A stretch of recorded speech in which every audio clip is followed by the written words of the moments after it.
Alors, aujourd'hui, on va encore parler manga. J'ai lu, ça fait une semaine que je l'ai lu, donc j'ai peut-être un peu oublié, mais tranquille.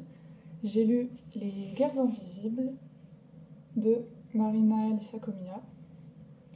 Euh, très, très belle bête, hein, vraiment. Beau bouquin. C'est sorti chez Casterman dans la collection Saka, du coup, qui est la branche manga de Casterman. Et alors, ça date, je crois que ça date de 2024, 2025. Il y a un truc qui gêne, hein. C'est vraiment récent comme manga, c'est vraiment plutôt actuel.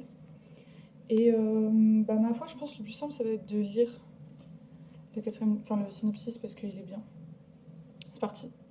Alors, au sortir de la Seconde Guerre mondiale, dans un Tokyo en ruine et occupé par l'armée américaine, l'heure est à la survie et à la reconstruction.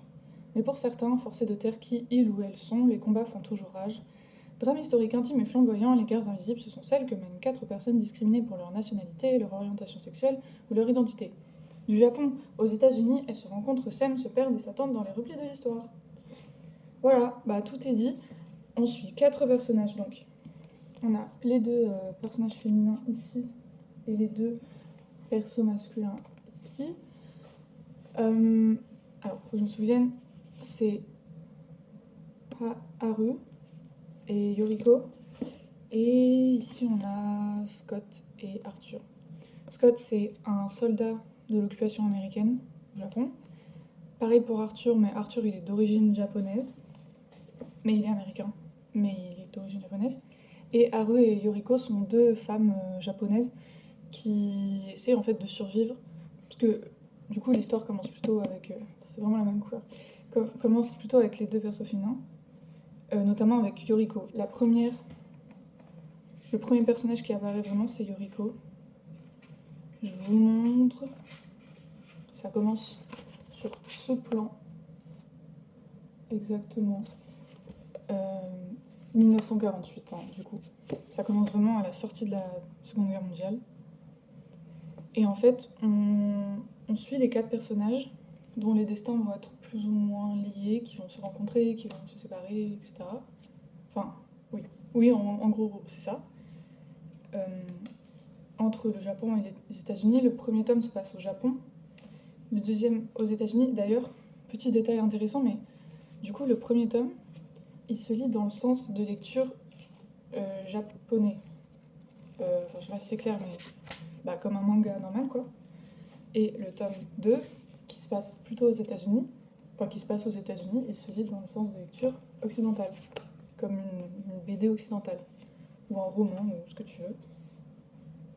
C'est les petits détails comme ça, c'est sympa, j'aime bien. Je pense pas avoir déjà vu.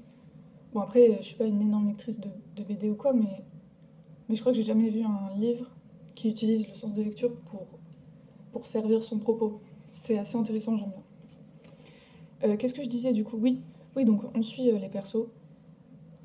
Euh, donc on commence avec les persos féminins qui essaient de survivre dans un Tokyo en ruine. Enfin, Tokyo. Non. Je crois qu'elles fuient Tokyo, mais elles sont plus à Tokyo au début. Enfin, dans un Japon en ruine. Euh, je spoil un tout petit peu, mais ça reste. On va dire, ça reste la première moitié du tome 1.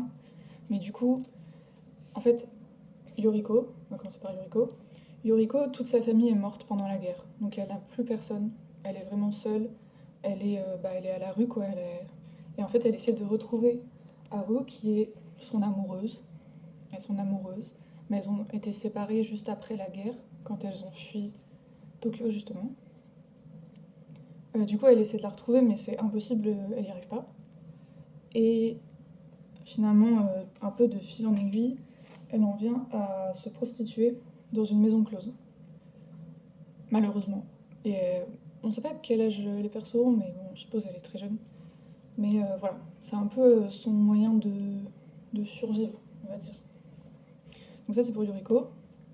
Ah oui, et j'en profite, mais une fois qu'elle est prostituée, c'est là qu'elle va rencontrer, du coup, elle va rencontrer Scott. Voilà. Et je vais pas trop en dire, je pense. Je vais pas trop spoiler. On va voir, on va voir. Pour l'instant, pas trop. Et Haru, elle vient d'une famille beaucoup plus aisée. famille japonaise qui a survécu, enfin je crois il y a juste sa mère qui est morte, mais genre d'une maladie, enfin je crois pas que ce soit lié à la guerre. En tout cas c'est une famille plutôt aisée qui s'en sort bien, mais par contre son père veut absolument qu'elle se marie et bon, c'est un gros connard. Il la frappe, euh, il est juste ignoble avec elle et il est très vieille école si on peut dire, enfin j'aime pas trop cette expression parce que c'est pas une justification mais bref. Mais en tout cas c'est un environnement très toxique. Et Haru, elle en peut plus. Et, bah déjà, elle est amoureuse de Yuriko. Pareil qu'elle a pas revu depuis la fin de la guerre. Et elle veut pas se marier avec le premier homme qui vient, quoi. Donc, du coup, elle fugue. Elle fugue. Et un peu comme Yuriko, elle se retrouve à la rue, elle sait pas trop où aller, etc. Sauf que, à l'inverse de Yuriko, elle ne se prostitue pas. Par contre, elle tente de mettre fin à ses jours. Elle saute d'un pont, parce qu'elle est en mode mais ma vie c'est de la merde, le Japon il n'y a plus rien, c'est la famine partout, ça pue et tout. Euh, j'ai pas d'avenir en fait, du coup elle est en mode désolée Yuriko, je t'ai pas attendu et elle saute d'un pont. Et là, il y a Arthur, celui-là, qui la voit sauter et qui est en mode no! Et il la sauve. Et il la sauve et il y a une amitié qui commence. Et voilà. Donc pareil. Donc il y a un peu de couples entre guillemets, enfin c'est pas des couples romantiques mais deux binômes qui se forment. Comment je présente ça? C'est un peu compliqué. Le binôme Yuriko Scott, j'ai bugué, et le binôme Haru et Arthur. Voilà. Et ouais, je veux pas trop en dire plus, mais c'est ça. Et en fait, le titre, tout est dans le titre, Les Guerres Invisibles, parce que finalement, c'est pas vraiment un manga qui parle de guerre, parce que la guerre est finie. On commence, bon, la guerre est finie, mais le manga il commence en 47 et il finit en 95, je crois. Donc on parcourt quand même toute la moitié du XXe siècle, la deuxième moitié pardon, du XXe siècle. Il y a quand même des choses à raconter. Vu que les personnages après ils vont aux États-Unis, ça parle évidemment un peu de la guerre du Vietnam. Je crois qu'il y a des références à la guerre de Corée, tout ça. Donc c'est toujours en fond de toile, en toile de fond. Oui, toile de fond. Mais c'est pas vraiment le sujet principal. Le sujet, c'est plus suivre des vies notamment des personnes plutôt marginalisées, parce que les personnages sont queer, parce que ils sont, enfin, ils ou elles sont, enfin, non, bah, surtout Scott, entre deux identités, entre deux nationalités. Et ça, on comprend que c'est un sujet grave important pour la mangaka. D'ailleurs, je sais pas tout à fait présenté, mais il y a à chaque fois pour chaque tome, il y a une petite présentation de Marina Lysakomiya. Je vais lire parce que c'est intéressant. Marina Lysakomiya est née en 1992 aux États-Unis et vit au Japon. Elle est diplômée de la prestigieuse université d'art et de design Joe Shibi. Les thématiques queer sont au cœur de son travail. Elle les explore à travers de multiples supports, installations, vidéos, performances et mangas. Les Guerres Invisibles a été distingué au Japon dans l'édition 2025 du classement annuel de référence Kono Manga ga Sugoi. Ce manga est génial. Ouh. Voilà.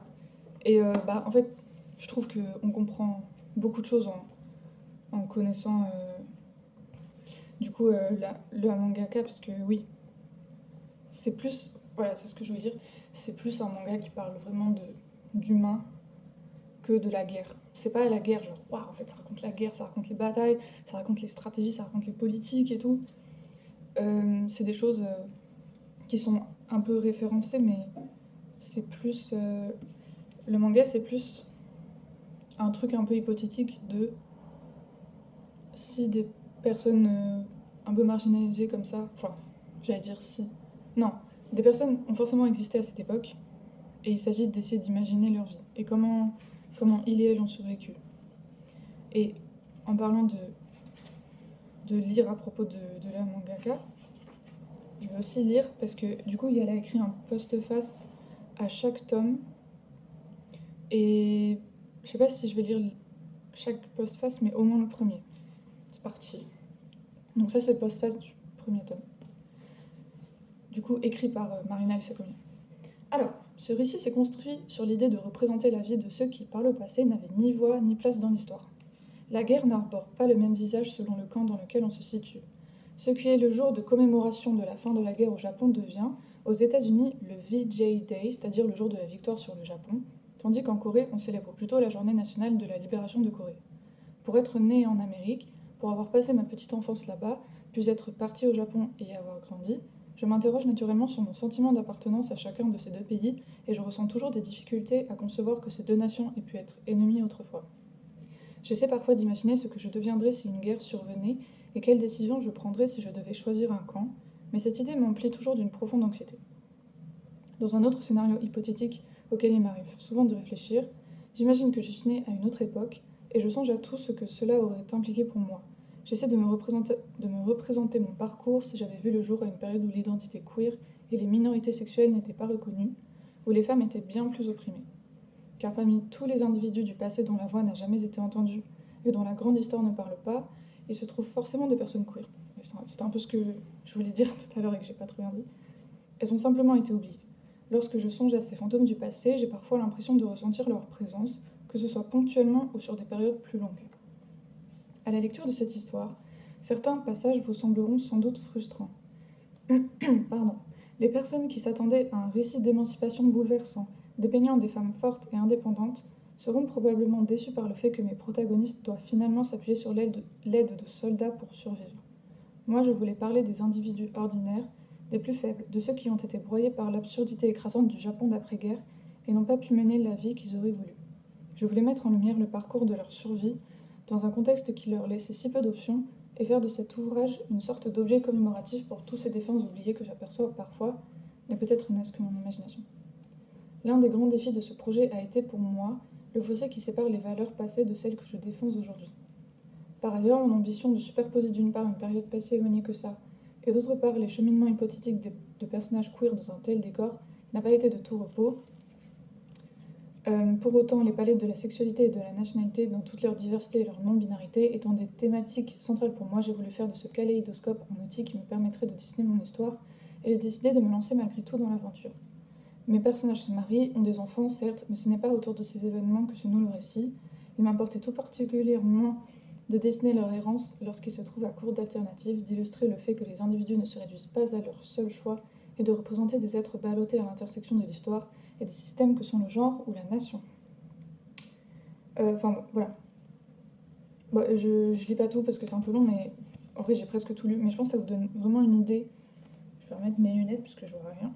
Ça vous donne vraiment une idée des intentions de l'auteurice. Et je trouve que oui, ça transparaît. Et c'est vrai que c'est un peu ce que j'ai ressenti à la lecture. En fait, au début, moi, tout ce que je savais du bouquin, c'était que ça parlait de deux japonaises lesbiennes, enfin en tout cas en couple, qui sont séparées à la guerre. Je croyais que ça se passait pendant la guerre, mais non, c'est après la guerre. Qui sont du coup séparées et qui essaient de se retrouver pendant la guerre. Et c'est pas tout à fait ça, c'est plus... Elles sont séparées après la guerre, enfin à la fin de la guerre, et elles essaient de se retrouver, mais elles y arrivent pas. Et c'est plus voilà, une histoire de comment est-ce qu'elles arrivent à survivre dans ce contexte. Et je vous avoue que c'est un peu dur. Il n'y a rien de graphique, mais c'est un peu dur. Déjà, quand j'ai reçu, parce que le tome 1, je l'ai trouvé sur Vinted pour vraiment pas cher, ce qui est fou, et le tome 2, je l'ai acheté en librairie. Quand j'ai reçu le tome 1, le colis, je l'ai pris et j'ai ouvert au pif. J'ai vraiment fait là, oh il est trop beau, nanana. Et j'ai ouvert 7 pages. Exactement 7 pages, ce qui est un petit spoil, mais en fait pas vraiment. Celle-ci. Et vraiment j'étais en mode oula, ah oui, ça va être difficile comme lecture. Je crois que je suis tombée sur la page la plus impactante du bouquin directement. Et je la trouve terrifiante et ultra juste. Genre le fait de faire une analogie entre... Enfin, d'utiliser un champ lexical de la guerre pour parler de comment on opprime le corps féminin. Incroyable. Et dans la narration, il y a beaucoup de ça. Et d'où le titre, finalement, Les guerres invisibles.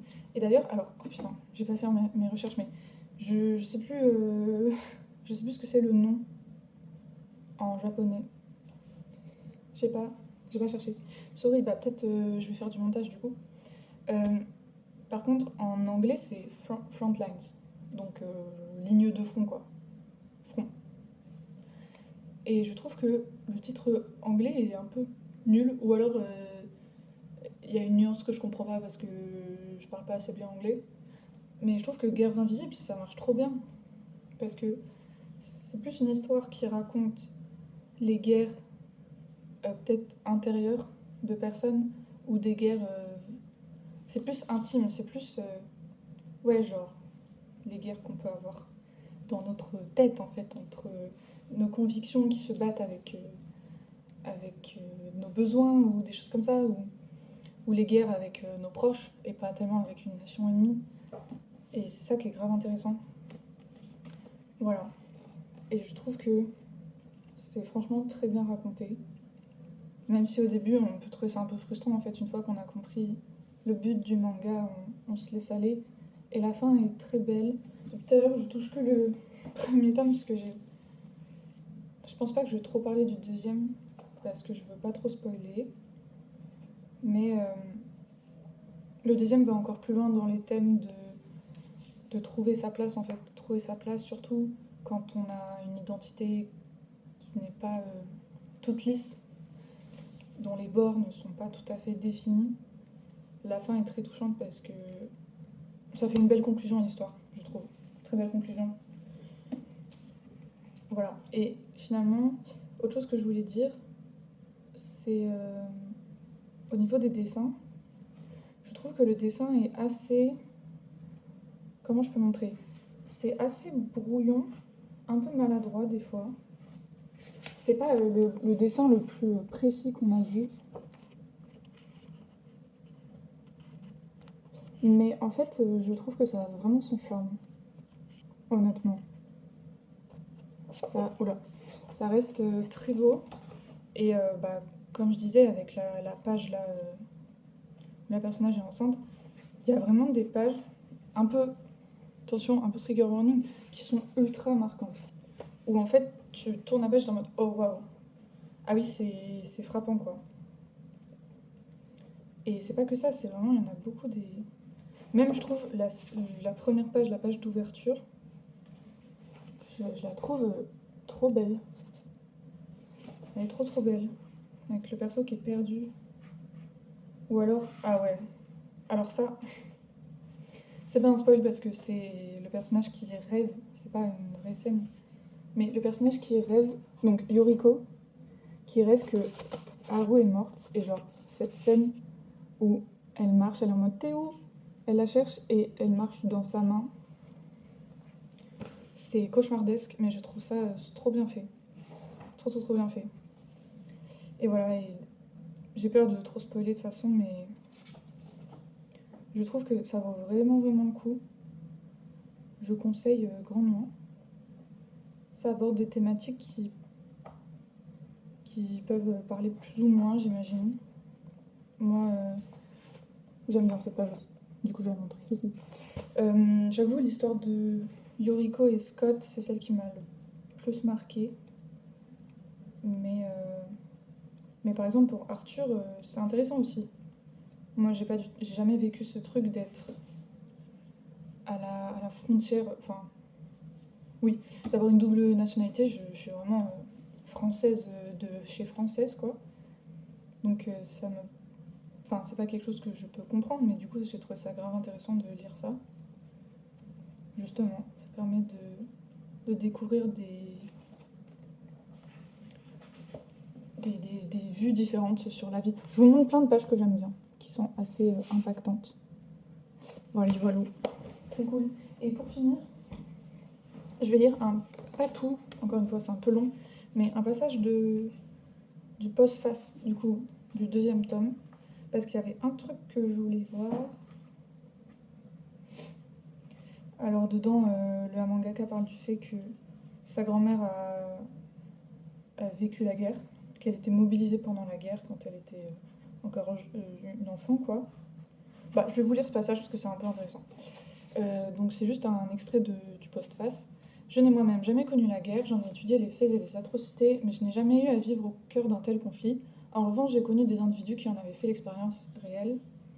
Ma grand-mère, par exemple, a grandi dans un quartier de Tokyo appelé Nishi-Ogikubo. Elle m'a raconté qu'elle avait été mobilisée pendant la guerre, alors qu'elle était encore écolière, pour construire des avions dans les usines de la compagnie aéronautique de Nakajima, qui se trouvait alors à proximité de chez elle. Ces infrastructures, qui faisaient partie de l'industrie de guerre, ont d'ailleurs été bombardées. Ma grand-mère craignait de causer par étourderie le crash d'un avion et la mort de son pilote. C'est fou! Pardon, mais c'est fou. Je n'ai jamais rencontré mon grand-père, mais je sais qu'il a été emprisonné en Sibérie, et à présent que ma grand-mère s'est éteinte, il n'y a plus autour de moi... il n'y a plus personne autour de moi qui ait connu la réalité de la guerre. Prendre conscience de cela m'a horrifiée. Oui, voilà, je trouve ça intéressant, mais ce que je voulais lire exactement, c'était toute la... Enfin, vous allez voir, mais il y a toute une conversation sur les femmes pendant la guerre. Donc, je passe un peu, autre extrait. Dans ce récit, j'ai choisi de ne pas utiliser le terme épouse de guerre. À l'origine, cette expression est issue d'un texte de loi officiel et peut véhiculer son lot de préjugés. Certaines personnes y associent une valeur péjorative, tandis que d'autres la revendiquent plutôt avec fierté. De toute évidence, je me suis interdit de l'utiliser dans cet ouvrage en raison des sentiments très ambivalents qu'elle pouvait susciter et du fait qu'elle ne permettait pas de dépeindre toute la diversité des vécus individuels. Un autre point que je souhaiterais soulever concerne le lien qu'on pourrait établir entre ces épouses de guerre et la prostitution, car c'est précisément l'un des préjugés nourris à l'encontre de ces femmes. En ce sens, je me suis beaucoup interrogée quant à la pertinence de représenter un personnage comme Yuriko, au risque d'entretenir et de promouvoir ce cliché tenace. Cependant, j'ai ressenti la nécessité de proposer une critique des structures sociales qui autorisent la discrimination des travailleuses du sexe, et j'ai décidé de représenter Yuriko parce que l'évincé du récit comme s'il s'agissait d'un sujet honteux aurait équivalu à perpétuer cette discrimination, quand il me semble pourtant évident que la violence de l'après-guerre a broyé des individus qui, tout comme elle, ont été contraints d'emprunter ce chemin douloureux. Désolée, c'est une galère à lire. On n'a pas trop l'habitude de lire à voix haute comme ça. Je continue. Pardon. Je me permets néanmoins de réaffirmer que les épouses de guerre ne sont pas assimilables à des travailleuses du sexe. Et en parallèle, je veux formuler une critique du Japon impérial, attention très important, qui, pendant la guerre, a institutionnalisé les maisons de réconfort et l'exploitation sexuelle des femmes, non seulement au Japon, mais également dans ses colonies, puis les a livrées aux forces d'occupation pendant l'après-guerre, initiant ainsi les circonstances cruelles qui ont empêché quantité de femmes de survivre seules sans se soumettre à l'industrie du sexe. Une critique enfin de ce système patriarcal qui, loin de devenir un reliquat du passé, interdit toujours en 2025 le mariage homosexuel et empêche les individus mariés d'utiliser des noms différents, des dogmes auxquels je m'oppose vivement. Donc bien sûr, Yael parle du Japon, et je crois que 2026 c'est pareil, toujours, c'est toujours pas légal le mariage homosexuel, il me semble, je crois. Et ouais, bah je voulais juste lire ça parce que déjà, est-ce que c'est pas extrêmement intéressant? Et la critique des maisons de réconfort du Japon, c'est vraiment un truc, genre c'est incroyable de trouver ça dans un manga écrit par un japonaise, parce que, alors après, il s'agit d'une personne américano-japonaise, mais quand même, il y a japonais dans américano-japonais. Et en fait, j'ai vu, il y a pas longtemps, la youtubeuse Lapin, si vous connaissez, qui a sorti une vidéo sur le shoujo et la guerre. En gros, comment les femmes mangaka traitent le sujet de la guerre, comment elles représentent ça dans les shoujo, etc. Et la vidéo est très intéressante. Allez la voir en vrai. Et aussi, à la fin de la vidéo, donc Lapin, la youtubeuse, elle dit que malgré toutes ses recherches, elle a vraiment recherché beaucoup de mangas, et que malgré ses recherches, elle a trouvé aucun manga qui explore ce sujet en fait. Même si ce sont des femmes qui ont écrit, enfin la plupart du temps, personne ne parle des histoires de maisons de réconfort, des femmes de réconfort. Alors, si vous savez pas ce que c'est, mais je pense que c'est assez connu. En gros, c'était des bordels. Oui, des bordels pendant. Mais je sais pas exactement. Je crois qu'il y en a eu pendant la Seconde Guerre mondiale, mais aussi pendant la guerre de Corée, des trucs comme ça. Enfin, en fait, ça a duré très longtemps. Et ça a été des bordels qui ont exploité des femmes, souvent mineures, pour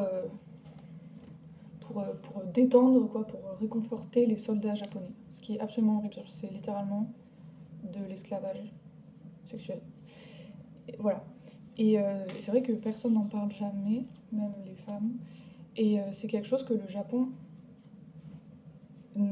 Enfin, je crois que... En fait, je vais peut-être dire de la grosse merde, j'ai un peu peur, mais je crois que le Japon a enfin reconnu ce crime de guerre, mais que il s'est encore jamais vraiment excusé, genre par exemple envers la Corée.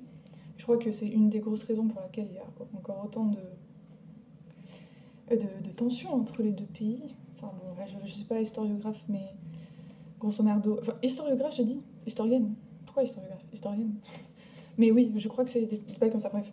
Et du coup, bah voilà, lapin, si jamais tu passes par là, sache que dans ce manga, enfin le sujet n'est pas traité dans le manga, mais que le mangaka en parle dans son postface. Et j'ai trouvé ça cool, j'ai lu ça, j'étais en mode yes, putain c'est ouf, genre c'est tellement rare d'oser parler là-dessus. Donc nice, c'est cool. Franchement, voilà, je crois que j'ai tout dit. Encore une petite page. Je dis ici. Non, franchement, les dessins sont sympas. Je trouve quand même que des fois ils sont un peu maladroits, mais c'est ok.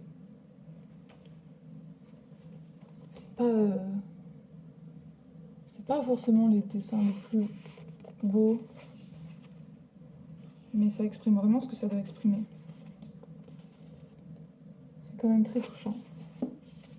Donc je conseille, je recommande, comme les derniers. Mais j'ai que des bonnes lectures en ce moment. Sauf que là, j'ai plus rien à lire. Donc voilà. Je pense que vous n'allez pas me revoir de sitôt. Parce que là, c'est un peu la dèche. J'ai plus rien. Mais c'est ok. C'est ok, c'est pas grave. Allez, salut!